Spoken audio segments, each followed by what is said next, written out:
Hello, my name is Darius Bell, and today I will be talking about my future career.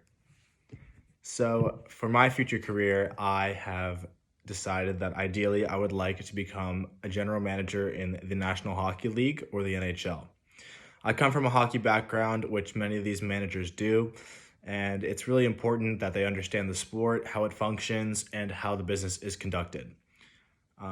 Coming from a hockey background has allowed me to gather good insight on how the sport works, how it's played, and how business is conducted through the certain types of individuals that play the sport.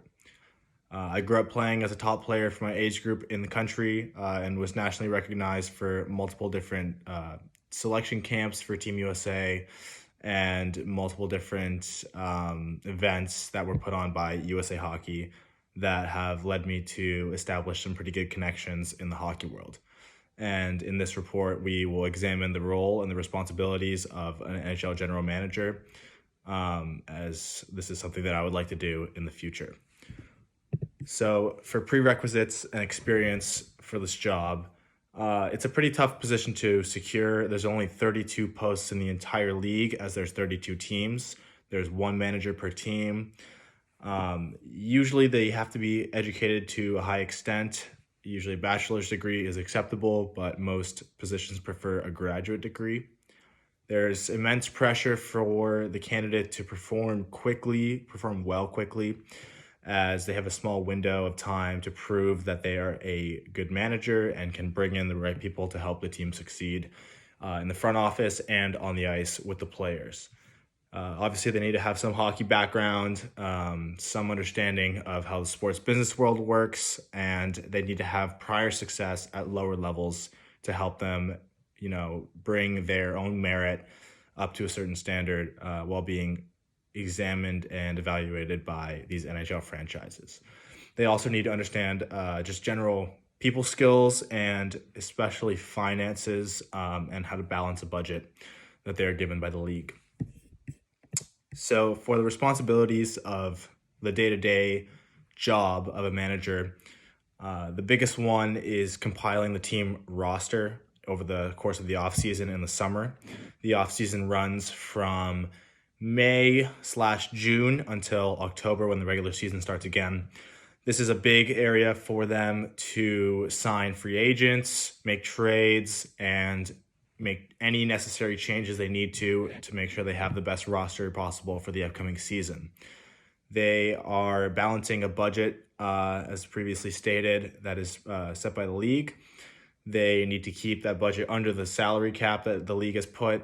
This is put in place so teams cannot build super teams and just keep paying all these superstar players crazy high salaries that just attracts them all to come to one place. It keeps the league fair and it keeps the league competitive over a long period of time.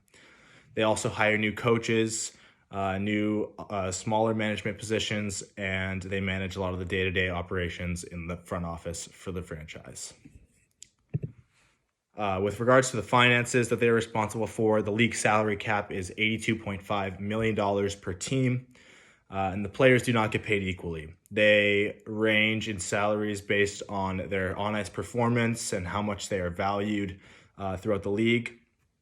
A lot of times, the managers end up dealing with entitled players who have become entitled through their play and believe they are deserving of higher salaries and being compensated in different ways. This is a tough position for the general manager as they have to balance this budget fairly across the team, but also make sure that the top players are being rewarded with high salaries in order to keep them motivated and playing to their highest potential. And you might ask, how much does the general manager get paid with all these players making millions and millions of dollars?